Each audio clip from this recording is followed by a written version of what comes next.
For Sentinel.com, this is Ira Winderman with your latest Ask Ira Miami Heat mailbag. Our first question today comes from Jack in Fort Myers.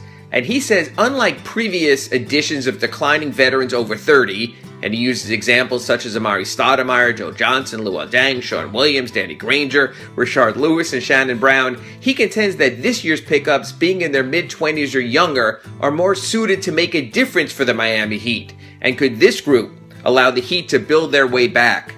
Jack, I would start this way. First of all, some of the previous group did make a difference. Luol Deng certainly made a difference. Amari Stoudemire had his moments. Even Rashard Lewis. Yes, there have been missteps along the way.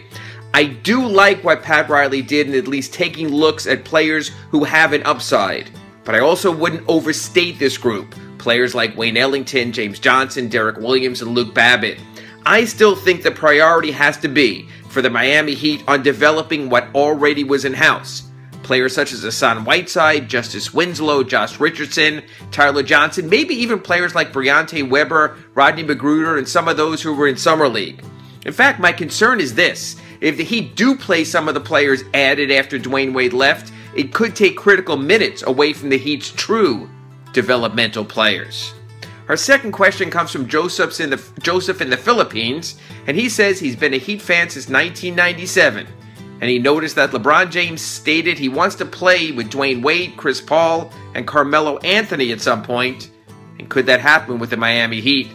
Joseph, I don't mean to burst your bubble, but even with all their banana boat exploits and the way they came together so wonderfully at the start of last week's ESPYs, not so sure those four ever would relocate to South Florida, the way things played out with LeBron James and Dwayne Wade's departure. But I do agree, I think there is at some point they will come together. Perhaps in Los Angeles, perhaps in New York, perhaps somewhere else. But I think when they do play together, it's most likely to be as visitors to South Florida.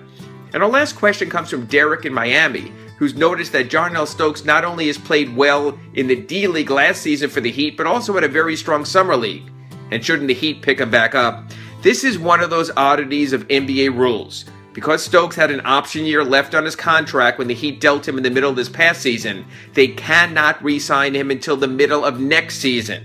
Yes, he's a player who's intriguing, I agree. And he certainly has studied the Heat's way of doing things. To me, this is one of those rules they do to prevent teams from trying to get around the rules. Remember players who were cut by teams and then brought back or traded by teams for cap reasons. This is a case where I think it ultimately winds up hurting the players, and I would like to see the rule changed. Those are today's 3 questions. We'll be back tomorrow with 3 more. For Sentinel.com, I'm Ira Winderman.